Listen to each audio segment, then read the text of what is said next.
everyone, I'm Kristen, the Cross Stitching Runner, and welcome to my channel. I want to say a big hello and welcome to all new and returning viewers. And if by chance you've stumbled across this channel is all about cross stitch with a bit of life stuff thrown in. And I am super excited that it's the weekend because I have finally caught up on my stitching for the AFL Stitching Challenge, the minor premiership, and the absolutely awesome thing as well is that the Swans won the minor premiership. This is uber exciting because in recent years, since I've been learning about the AFL and become an avid supporter of the Sydney Swans, they have finished in the top 8. Sometimes they've made it to the grand final. But my recent memory of the Swans is that they have typically struggled to make it to the top 8, and at times when they have made it to the grand final, they have just bombed out, and it's almost like they just haven't turned up and they've stepped aside and let the team they're playing against in the grand final to just have at it with kicking goals. And the fact that they've actually finished at the top of the ladder for the minor premiership going into finals, to me is so exciting because it means that hopefully they will be in the best of possible situations to be able to make a really good crack at making it to the grand final, and that if they do make it into the grand final, they'll properly turn up and give it a really good fight and, fingers crossed, actually win the grand final. But I'm getting ahead of myself on this one. I guess that the slightly sad thing though of the AFL sort of winding up and getting into springtime now, getting into September, it means that yes, we are in finals and it's sort of knockout kind of situation. But it also, the sad sort of thing is that it means that the weekly ritual of Monday nights, Michael and I walking up to Grill to have our 2 for 1 burgers because of the membership that I have with Grilled, it means that I don't get to have the Caesar's Palace burger, which is ultimately a Caesar salad in a burger. And that is something that I get excited about because I'm a fussy eater. I am not allergic to any food that I'm aware of. I just don't like a lot of food. And to have any dishes that I come across eating out where I don't need to pick out any ingredients or ask for ingredients to be left out because I don't like them, and then feel anxious about whether or not the kitchen staff remembered to leave out those ingredients. That's why I get so excited about things like certain burgers from burger places, because I don't have to ask about ingredients not being there or anything along the lines. That said, with the AFL winding up, that's not going to stop us from heading up to eat burgers. It just means we probably won't go and eat them as often. But that's by the by.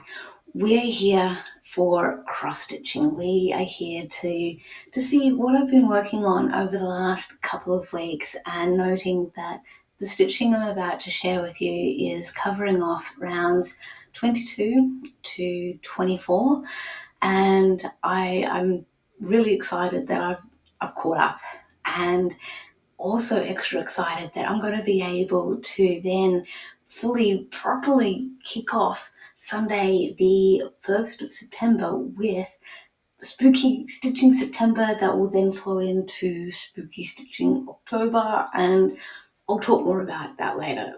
Let's get into the stitching that I've done for the AFL Stitching Challenge. The first project that I have to share with you is a Life Lived in Fear Spanish proverb by Hot Cross Stitching Design, and this is roughly what it'll look like when it's done.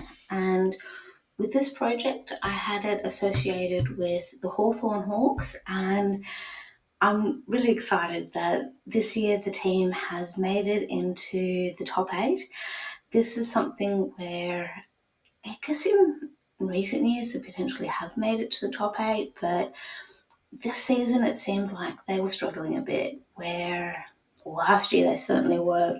New players, all the rest, they're finally coming into their light, whatever way you want to call it, and they're going to play for finals. But anyway, as a result of them kicking butt over the last 3 rounds or so, it has meant that I've been able to put 420 stitches into this project, and I'm stitching this on 18 count Ada. I'm not quite sure what colour this is meant to be, but it has meant that we can now see the letter A, and I've been stitching a bit of the blues surrounding it. And I love stitching on this piece. I think I found that if I am going to stitch on Ada, that it's going to be 18 count, because I just love the coverage that we get when we're doing full coverage stitching on it, and it's at that sort of comfortable in between where I don't feel like I'm straining my eyes too much, and yet I'm just sitting there just feeling comfortable, and it is awesome. The next project that I have to share with you is called I Count My Lucky Stars, Every Day That You Are In My Life, and we can see the cover page of it in the background behind me. It's just next to the picture of the horses, just near the light switch.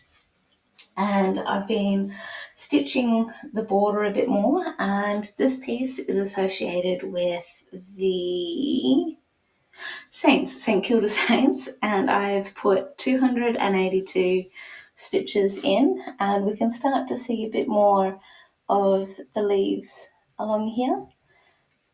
And it's one of those really good solid pieces at the moment where I don't need to worry too much about the counting per se, and I can just sit there and stitch and just make sure the stitches are nice and neat. That's pretty much where I'm at the moment with stitching the border.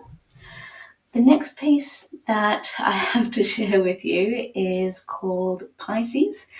This is a personal pattern in the sense that I've merged a quote and a picture together, and so we can actually see a little bit of it behind me. I'll just grab it off the wall. So the printer was running out of ink when I had printed this one out, and if by chance you've stumbled across this channel and this is the first time you're seeing this piece, the quote does say, Pisces, not everyone gets the same version of me. One person will tell you I'm a beautiful soul. Another will tell you I'm a cold-hearted arsehole. Believe both. I act accordingly. And this is where I'm at. And with this piece, I have put 220 stitches in it. Now, it doesn't really look like I've put anything into it.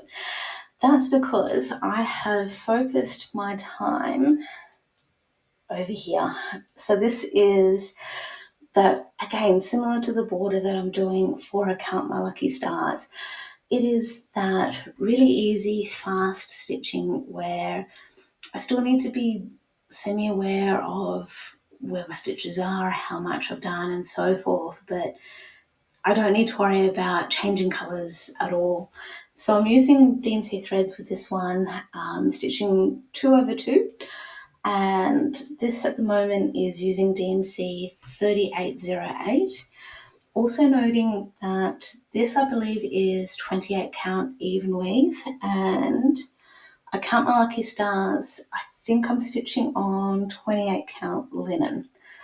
To me, 28 and 25 count fabric, very similar. I know that the sizing does matter in the end when you need to be conscious of how big the project is going to be, framing and that sort of thing.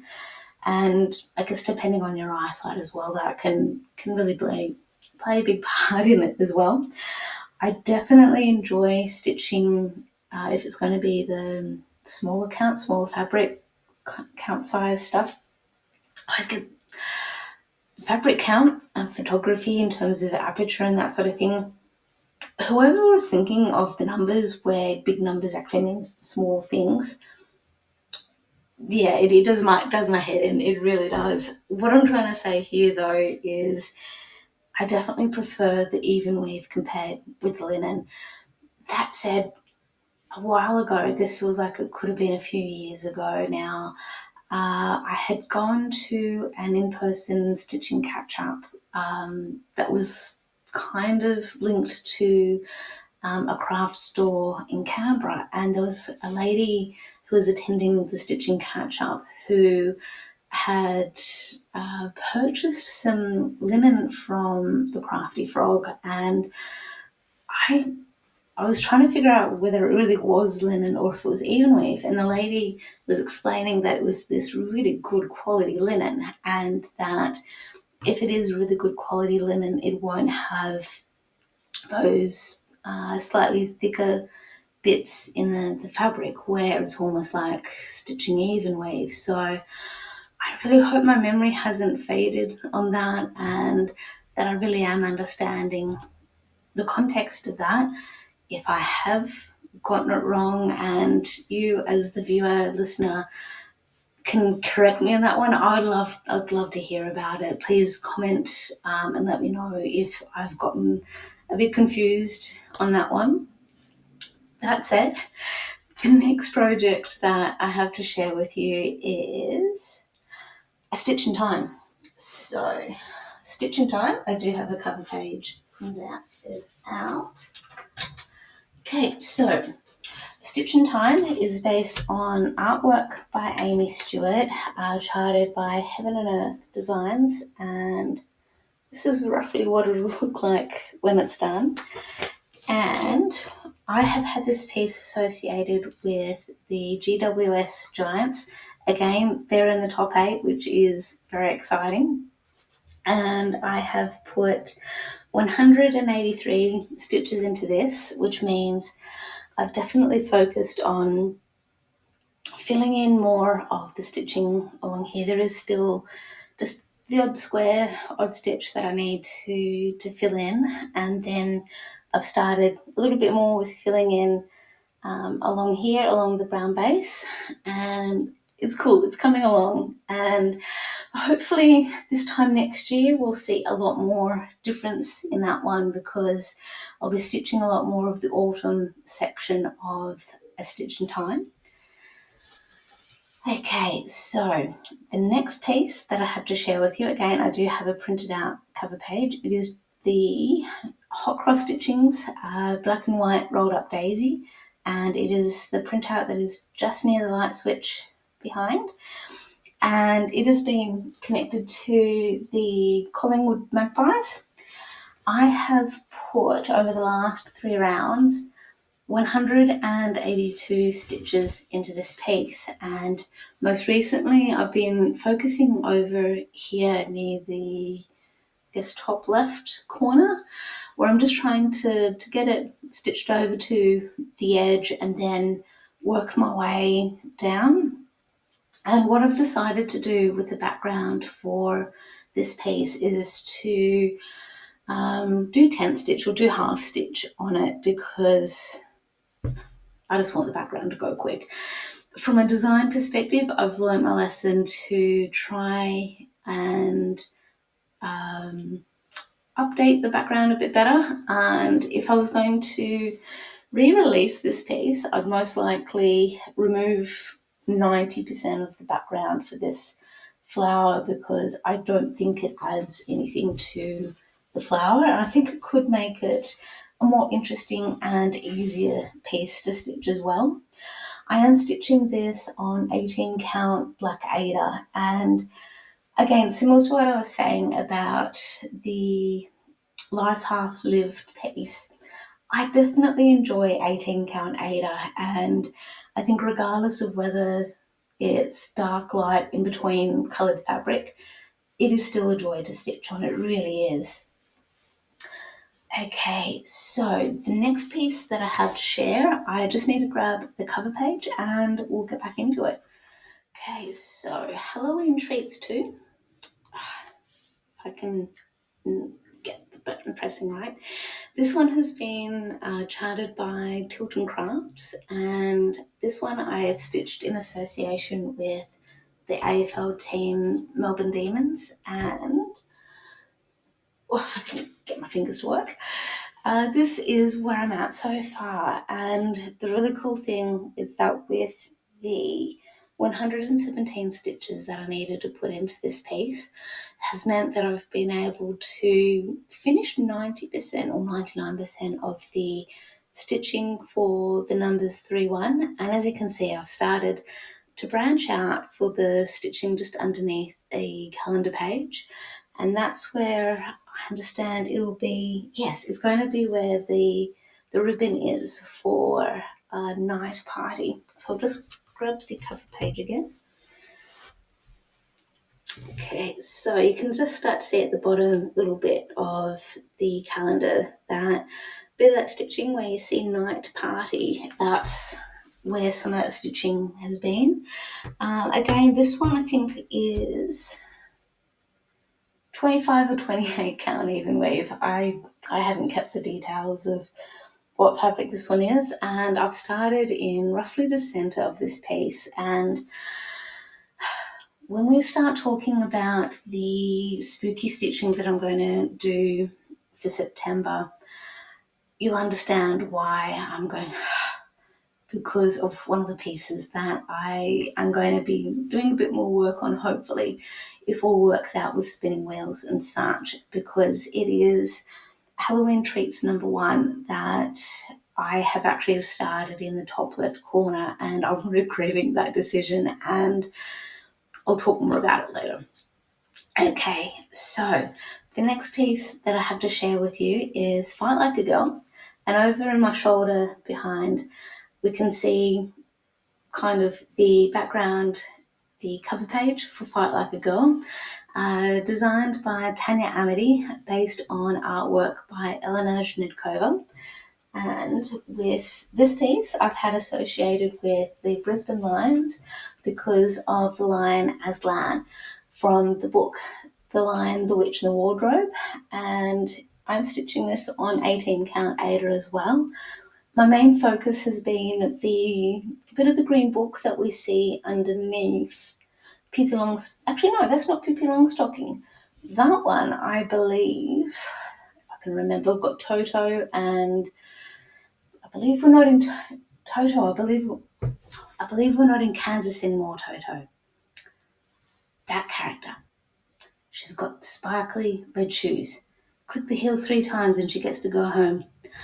I've had an absolute mental blank on that. I can picture nearly everything else. I'll be able to describe this movie. I have just had a mental blank on the name.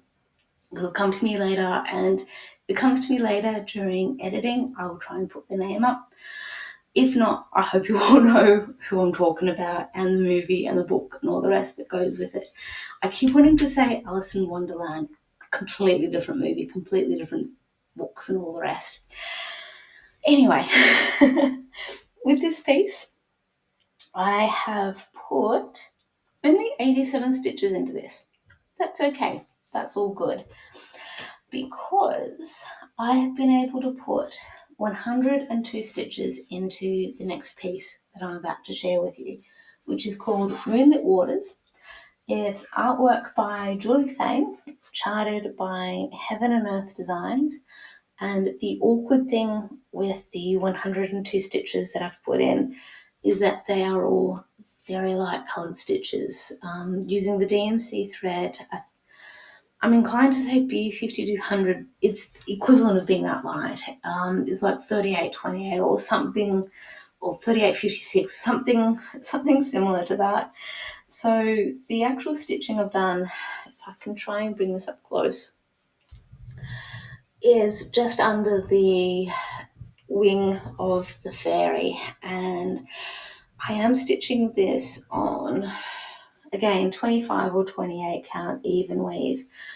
This piece is going to need several washes when I am done with it, because it has been a very long and slow process, but it is one that I'm thankful for doing, and I love that I am getting into the moon stage of this piece, because to me that is what attracted me to it. The purples as well helped a lot, but the fairy and the moon and all the rest, that I think is the bee's knees.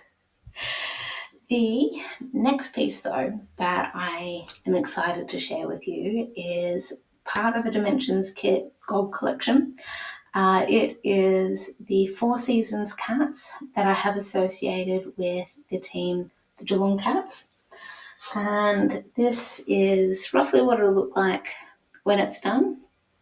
I am using all of the Court 4 colours, all of the everything that came in the kit. And with this piece, I have put 241 stitches. Here we are. And the 241 have made a really big difference, because we can see that this cat here is really taking shape now. And I'm starting to enjoy this piece again. And sadly, it will be popped away for a little while until the AFL season kicks off again next year in roughly March. Though my mate did suggest that I could, in the off season of the AFL, go back and figure out all of the scores from the teams that lost, and then put stitching into those projects. And that is definitely a great idea. At the moment, I don't have the energy for that. I need a break from the AFL side of things, and I think you guys as viewers are probably sick of hearing me prattle on every fortnight about AFL, especially if you've got no interest in sports to begin with, let alone Aussie football or anything along those lines. So thank you for bearing with me on that component. And with that in mind, the next piece, pelicans, swans. The piece that I have associated with the Sydney Swans is a Country Threads piece called Pelicans, which is the one down here. And I have, how much have I put into this so far over the last few rounds? My notes are saying 308 stitches, and this is where I'm at so far. I've been focusing on, hey, wow. Okay, so because I've had my nose to the fabric on this one, I haven't been able to properly appreciate what I have done so far on this. So I have been heavily focused around this area of the project picture. And now that I'm actually looking at this, I'm actually starting to appreciate what's going on for this piece. And I'm stitching this on 14 count Aida, and this is actually coming together pretty good. And I just need to fill in this bit here. Now I may take this one with me to the retreat that I'm going to later this month, but I don't know, I'm undecided. Up until I think the nth minute that I actually need to pack and do something, I haven't fully figured out if I'm just taking one project with me or many. If I take many projects with me, it then means it means a lot of stuff. I'll figure things out. It'll be all good. The next piece, however, that I have to share with you is called Trio of Dogs, and it's an anchor kit that I purchased what feels like many moons ago. And I've been focusing over, if I can get this to sit prop, focusing around this part here where we have the edge of the bed, and what I'm actually now appreciating is actually going to be a bit of this Chocolate Labs paw or leg. So with Trio of Dogs, I've had associated with the Western Bulldogs, and I have put 236 stitches into this piece, and this is where I'm at so far, and I'm definitely enjoying this a lot more than I thought that I would, because it's interesting stitching at the moment. I'm using all of the called for colours, fabric and everything that has come in this kit, and it looks like it could be 18 count Aida that's pre-gridded. Anyway, all good. It's okay. Now we are getting towards the end of the stitching, noting that we are dealing with 3 rounds of AFL stitching, so many projects. We're all good. With that in mind, we have zebras, the colourful, wonderful rainbow zebras. And this is a Design Works chart, or kit rather, and I'm now happy saying that I'm now working towards the bottom half of this piece. Again, I'm using all of the called for threads, fabric, all that jazz. It is 14 count Aida that I'm stitching on, and this is where I'm at so far.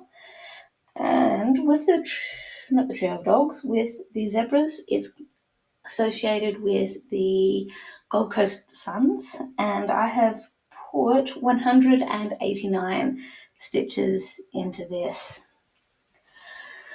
Okay, we are getting close. We've got two more projects to go.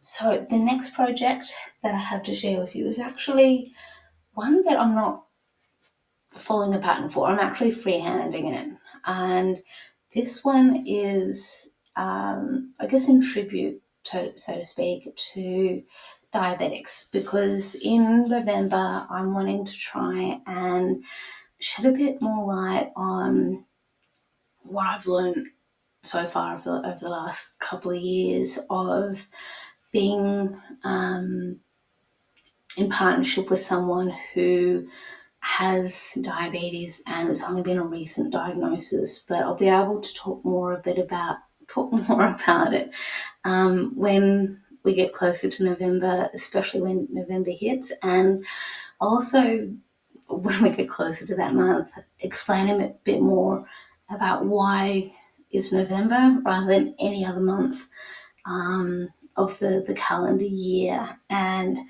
this is where I'm at so far, and it is a phrasing that I found in the internet, and it's going to say, don't mess with a diabetic. They deal with pricks every day. And if you do know anyone, or you are a diabetic, whether it be type 1 or type 2, you will know exactly why that phrasing can be so important, and why it can be a bit of a sassy, snarky kind of thing, but so true as well. I guess a little bit of the background for that is just the amount of finger prick testing that needs to happen to test sugar levels if they're spiking high or dropping low, and then the medication that some people take where they need to inject themselves with needles to receive the medication. So that's why I'm stitching that phrasing, and I'm freehanding it in the sense that other designs that I have tried to do through pictures that I found on the internet and then importing them into charting software and such, it hasn't quite turned out the way that I would have liked, where they've typically been a lot bigger in size, and I'm still learning a lot about how this whole sizing thing works. So I am stitching this on some scrap fabric. It is, again, I think it's 28 count linen, and this is a coffee stain. That will wash out, that'll be okay. The stitching is done using DMC thread, and it's 1/1, and that's as much as I can really say. say much more about that. And my aim is to try and make that a free chart in November, and I'll be able to talk more about it when I have my head cleared up a bit about how that's going to work, how you can get access to that chart, and all that fun stuff in between. So, that particular quote I have associated with the Carlton Blues, at least for the last few rounds of the AFL, and Carlton Blues, I don't need to say much more on that one. They, in the last 3 rounds, scored a total of 99 points, so at least 99 stitches have gone into that piece. Now, last but not least is a piece called His Master's Voice Mini. It is based on artwork by Lisa Parker, charted by Heaven and Earth Designs, and I will find the cover page and be right back. Okay, so this is roughly what His Master's Voice Mini will look like when it's done, and this is where I'm at so far, and I have put 111 stitches into this over the last 3 rounds, and I've focused mostly around the sleeve here, filling in a little bit along near the paw. And the really good thing is that with the spooky stitching that I'm going to be doing for September into October, this one is going to get hopefully a lot more love. Now, that is pretty much the wrap up of the AFL stitching, and there will still be a little bit of talk of the AFL in coming weeks because this weekend is a reprieve, everyone's got a break, and it's then the following week where we as in the fans of AFL, will be going into the finals where it's do or die, that kind of thing. So I'll still be doing a little bit of stitching connected with the teams that are in the top 8, and we'll see how things go. That said, I'm going to get readjusted and we will get into the spooky stitching and talking about how all of that's going to work, what it'll look like for you, and if you want to join in for the spooky stitching. And that's if you're not doing Sample September or any other similar things that are associated with September. Now, I appreciate that it's not October yet, and I don't celebrate Halloween in the traditional sense. I do, however, love any excuse or reason to fully embrace the morbid fictional sense of all scary things and psychological thrillers, which is where my Triple S, also known as the Spooky Stitching September, comes into play. And the great thing is that it will feed right into October, and as long as I haven't gotten bored of the plans that I'm about to share with you, and I haven't overcooked or overthought how these plans are going to come into play. So for September at least, I'll use the Decision app wheel, or the Decision Wheel app, and have 3 that will determine what the prompt will be, what I'll stitch, and what my media option / entertainment / background noise will be.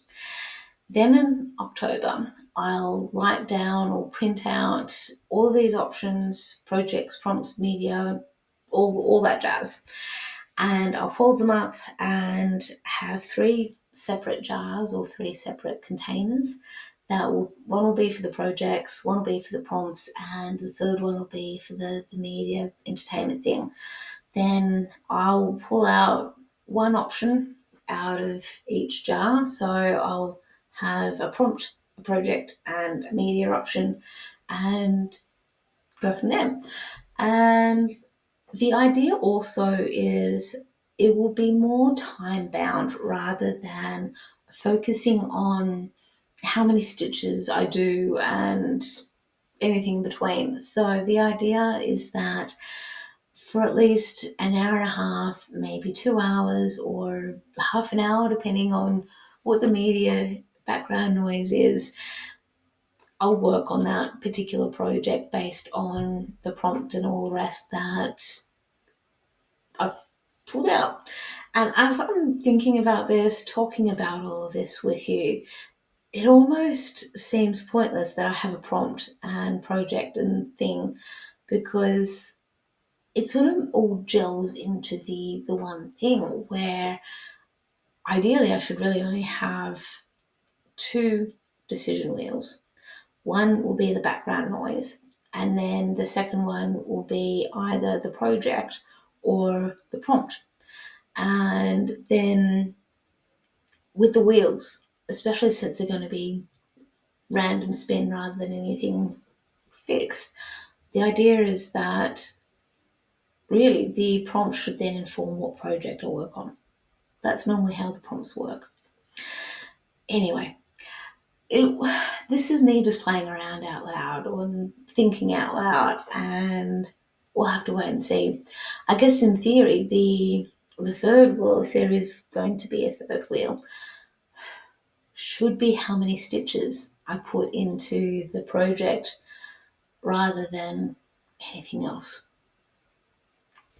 Food for thought. Maybe that's something I could do for October, because September we'll see how these three wheels go, and go from there. So the idea with the prompts, at least, is all going to be that spooky stuff. So the prompts are going to be like the witches, the Halloween, the trick or treat, the cauldrons, the fairies, the what else? Anything else that you can think of when it comes to Halloween and spooky things and all that jazz. And with the projects, which we'll get to very soon, similar thing. With the media side of things, what's going to be a little bit different is that it's going to be either visual or audio, in a sense that it's something that I'll be able to watch on whatever viewing platform I have available to me, whether it be through the internet in terms of YouTube and those sorts of platforms, or if it's through DVDs, or if it's through something similar to that, like the streaming services and such. So that's a little bit of where those sort of prompts will be, or it'll be audio in the sense of the podcasts that I enjoy listening to. So some of those audios might be, or the audio prompt wording. The idea would be the podcasts that I like listening to include Morbid, where they talk about spooky stuff, a little bit of the morbid things. A lot of it's to do with serial killers, and ranging from recent history over the last 50, 60 odd years through to historical murders that have happened over 100 years ago and such as well. And what I love is that these ladies focus on stuff across the world. It's not just from America. So that's pretty cool to hear about some of the true crime stuff that's gone on. And then also the other sort of podcasts and such that I listen to are the likes of Australian true crime, or forgotten history, Australia stuff. So that's pretty cool as well. I enjoy listening to those sort of things as well, and the way that those stories are told about real people that have been forgotten in history. And then from the YouTube side of things, I really enjoy watching this channel called Amy's Crypt, where it's these two Aussie people, husband and wife, and they hadn't realised that Amy especially has been doing this for a good 5-6 years, and what I've started doing, because I'm pretty well caught up, or seen a lot of their recent stuff, but I'm actually starting to go back and looking at some of the earlier investigations and such that Amy and her husband have done in sites in Australia, but they've also gone overseas as well. And I love seeing their evolution and how much they have improved with being comfortable in front of camera for starters, and how they go about their investigations and everything in between. So, what I also love with them is that they're trying to debunk along the way as well. So, they'll actually acknowledge if it's raining, so we might be hearing drips of water on the roof, or it'll be like, oh, yep, sorry, I just knocked a bit of dust around, or yep, sorry, that was just me accidentally bumping into the doorway, or something to that effect. And if they do hear any noises and such, they will try to move towards that noise and figure out, okay, was that something spooky, or was that something caused by a car driving past, or is there wind outside causing the taps and bangs and such? So I love that they're not trying to cause hype or cause drama where there isn't any. So that's really cool. I definitely enjoy listening to them and watching where I can as well. Then with some of the DVDs, TV shows, those sorts of things, I'll most likely get back into watching the TV series Supernatural again. I'll probably go back to the start because I definitely enjoy a lot of their early episodes, early seasons, and just seeing how that series has evolved as well as has been an interesting journey. I also am keen to start watching again the Grimm series. So that was a series that I loved watching, and depending on how things work, I may need to borrow DVDs off family members to be able to enjoy and appreciate them properly. The other series show that I'll possibly watch if I can is Bones. I really loved that show when it was on TV, and I do have box sets of Bones as well, so that will be pretty cool. One of the which then also has me thinking of third chart that I'll potentially purchase as well and stitch that when I'm watching the TV series Bones. Food for thought. And then, so some of the movies as well, while I'm thinking of food for thought charts, those sorts of things, will be like Sleepy Hollow that has Johnny Depp in it and Christina Ricci, or Ricci. I'm not sure how her surname. To me, she's always Christina Ricci. Anyway, Sleepy Hollow, Headless Horseman, there's that. Then we're also thinking along the lines of The Craft. That movie was about, not about, that movie always takes me back to being in high school, sleepovers, light as a feather, stiff as a board, and that was pretty cool. It'll be interesting to rewatch that after many years of knowing it's there, just not watching it, just to see how much has changed over 20 plus years and whether it still has that scare factor or not.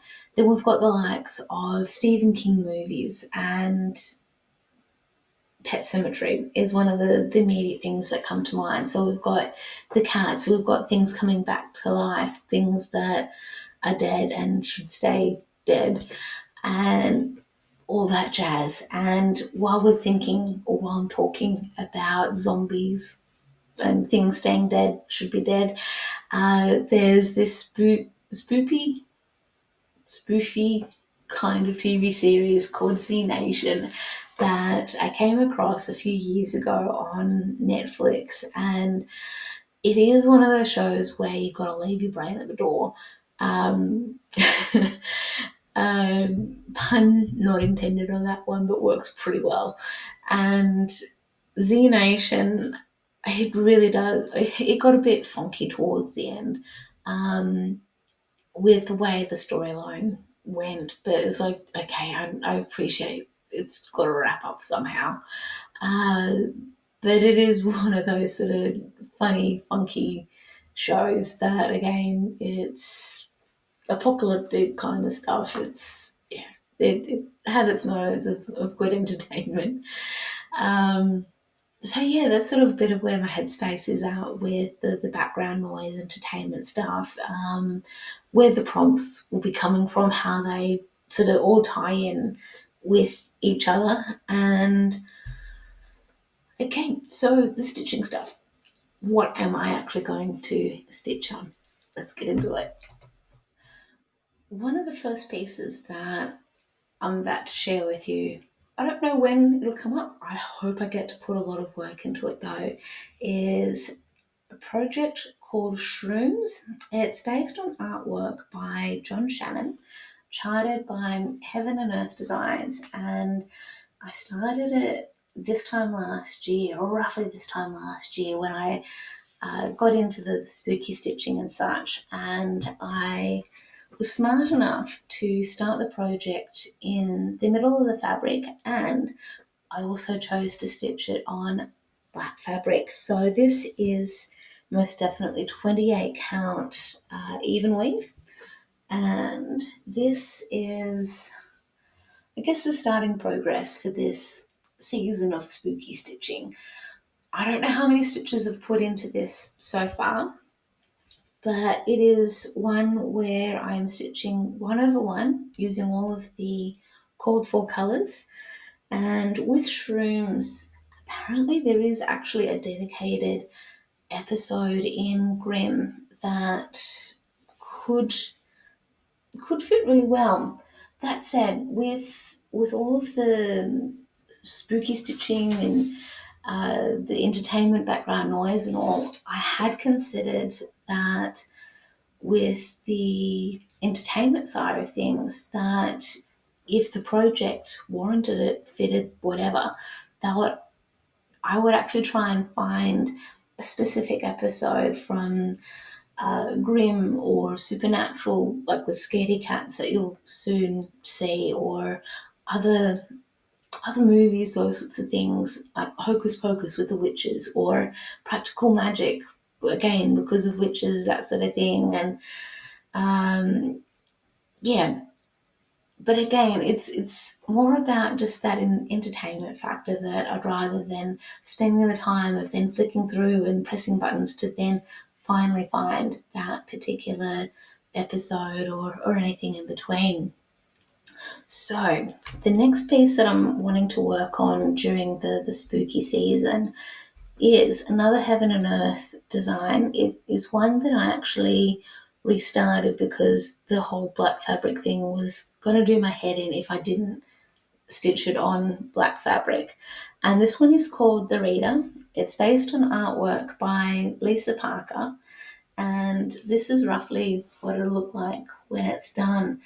And I had initially started this piece on some gridded fabric that was white, and I think it was like 400 by 400 stitches per square.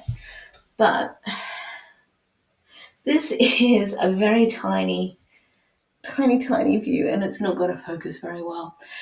Where I've started in the middle, this is definitely 28 count linen. Yes, 28 count linen, which means that this might be 25 count even with. Anyway, it doesn't matter. With the reader, again, I'm doing 1/1 using all the called for threads. This one I am looking forward to putting a lot of work into, and it'll work out very well in the end.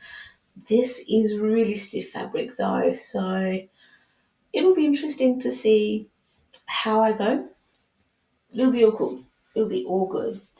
Now, we have already had a quick look at the reader, and I'll just bring up the cover page again, where, again, the reader, the Ouija board.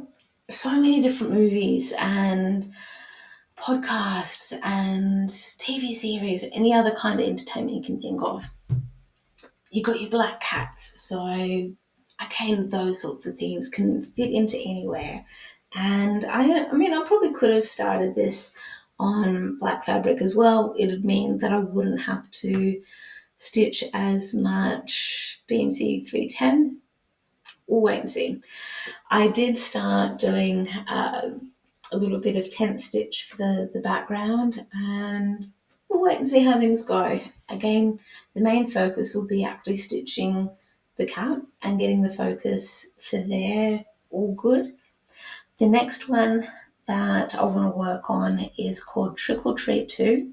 This is based on artwork by Randall Spangler, and it is charted by Heaven and Earth Designs. And just zoom in just a little bit for that. So that's roughly what it will look like when it's done. And this is where I'm at so far. So this piece did see a fair bit of love during the AFL footy season stitching challenge, and I am stitching this on, I think it's 18 count Ada, but it's all good. I would love to think that by the end of the spooky stitching season that I'll have the entire row done, in the sense that the roof of the house will be done in terms of the section that we see unstitched, and then whatever the third page is over here. I appreciate that's ambitious, and it'll be largely dependent on how the wheel spin goes and all that jazz, but we'll have to wait and see. The next piece that I'd like to get some work done on is called The Inner Works of Life, and it's based on artwork by Stephanie Law and charted by Heaven and Earth Designs, and that is roughly what it'll look like when it's done. And I did start this piece at least a year ago, maybe two at the most, and this is going to be a big piece. This is, yeah, this is roughly, I've started in the middle, and there is a lot of light stitching in this. I'm stitching it 1/1 on 25 count easy grid fabric, and once I get into it, I really enjoy this piece. And whilst this isn't considered to be spooky in the traditional sense, when I was doing a search for that chart, The Inner Works of Life, the phrasing I'd used was as above, so below, tree of life kind of thing. And that's where I think that piece, I think, could also fit really well with Practical Magic, that movie with Nicole Kidman and Sandra Bullock. And the exciting thing is that I've seen rumors in terms of things on the internet that are suggesting that movie is going to be made as a sequel. It's going to be a Practical Magic 2. That would be interesting to see if it really does happen. And I would love to think that in Practical Magic 2, it is Nicole Kidman and Sandra Bullock as the older characters, and it is their daughters. They are then molding and helping with their witchy side of things, which could be pretty cool. It'll be interesting to see how that storyline goes if what I've seen on the internet is true. That said, the Practical Magic movie, I need to rewatch. It's been a while, a long time since I've seen it, and I remember my sister had really wanted to watch the movie, and it may have been a favourite of hers for a while as well. I'll need to double check, but I do remember I associate that movie with my sister a little bit, and there's that scene of Sandra Bullock running down the main street of the township that she lives nearby to then be with the man that she's fallen in love with, which ironically is a special spell that her aunts, I think, placed on her. And just a love spell because they wanted to see her happy because she believed that she was cursed and that she was not meant to be happy. She was not meant to find love or anything like that. So that's why that as above, so below piece, I think, if I were to associate it with any movie or any kind of entertainment, that's probably what I'd associate that one with. Now, the next piece that I have to share with you is that Halloween treats piece where early on I had sighed. I've been because I had made that wonderful decision to stitch from the top left corner, and I'm begroaning it because I am thinking of still keeping the fabric and still working on it, but somehow figuring out where the center bit is. So, to put into context, this is a chart designed by Tilton Crafts, and this is what it will look like when it's done. Now, what I hadn't counted on or thought would happen is that they also charted the lighter colours into the chart. So this is me starting in the top left corner. This is me feeling grumpy with that decision as well because there's so many like colours and all I want to do is stitch on the fun bits that we see in the middle in there. So that's why I'm feeling really grumpy with myself.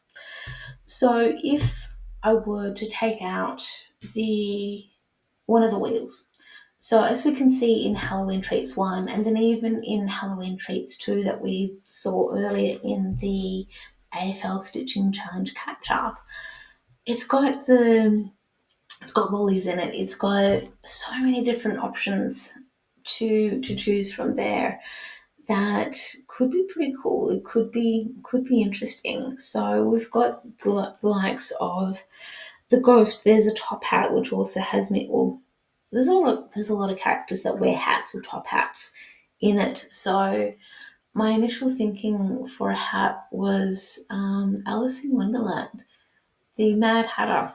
That has me thinking of that. Then we've got the likes of Trick or Treating, and we've got the Trick or Treat 2 by Randall Spangler, and we've got the kids approaching the haunted house looking for some candy. And there are so many different movies and TV series and such that are all about the haunted homes and ghost huntings and all that jazz, all that fun stuff. We've then got, Happy Halloween. We've got pumpkins and all that fun stuff as well. So that could be pretty cool. That could be fun. And one of the other pieces that I did start, I think a few years ago, and I just fell out of love with it because it wasn't stitching up the way that I had anticipated. And this is called Scaredy Cats. It's based on artwork by Jeff Haney. And just, okay, so that's roughly what it's going to look like. Now, I thought, okay, well, with the charting of it, it's going to be fairly true to the picture and such. What I hadn't counted on was it looking like this. So I need to still stick with it. I need to bear with it. And what my aim is with stitching on this when it comes up with the different wheels that I spin is that I'm trying to get as close and quick, go diagonally, where I can start stitching some of the fun stuff, where I can start stitching those two kittens that are hiding behind the spooky looking pumpkin. And there's a few things that make me think of this particular piece. So immediately scaredy cats. There's an episode in Supernatural. I can't remember the exact details in terms of which season or episode. I do have it written down somewhere, but there is an episode where the character Dean is scared of everything. He is super cautious about everything, which is totally the opposite of what his character is normally like. And there's this one scene of this episode I'm thinking of where Sam and Dean, they've got to open up like a locker.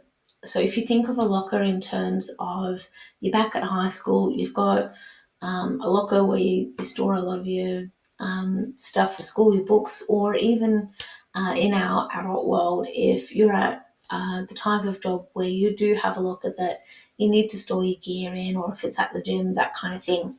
It's one of those sort of metal kind of lockers where you can have a padlock or some kind of code thing to open up. And anyway, they open it up and there's a cat in the locker and jumps out and Dan's out. Ah! It's just, I'm not doing justice of retelling or recounting this particular scene, but it's just like him going, ah! And then it's like, and he's like, oh man, that was scary.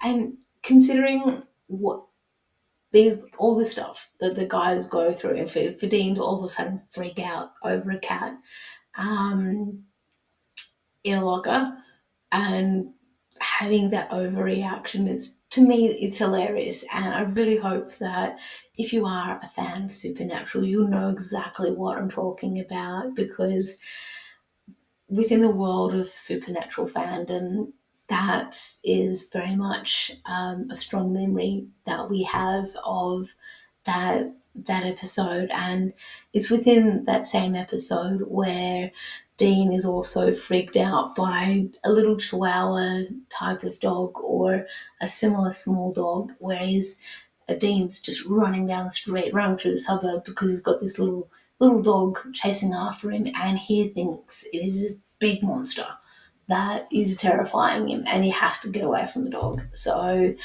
there is that. That's my immediate thought of stitching scaredy cats while I'm watching that episode. Or the autumn leaves that we see at the bottom of the chart there.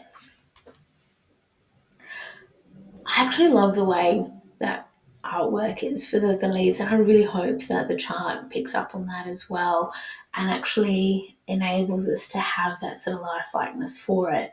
And the autumn leaves makes me think a little bit of the opening sequence for the TV series The Good Witch, which also then has me thinking of Gilmore Girls because of the opening sequence for that show as well, where it's those autumn vibes. It's the autumn leaves and that coziness that goes with it. And then it also has me thinking of a chart that I want to stitch, and I probably could for the spooky season, and I might start it in October. But bear with me, I'll find the chart and I'll be right back.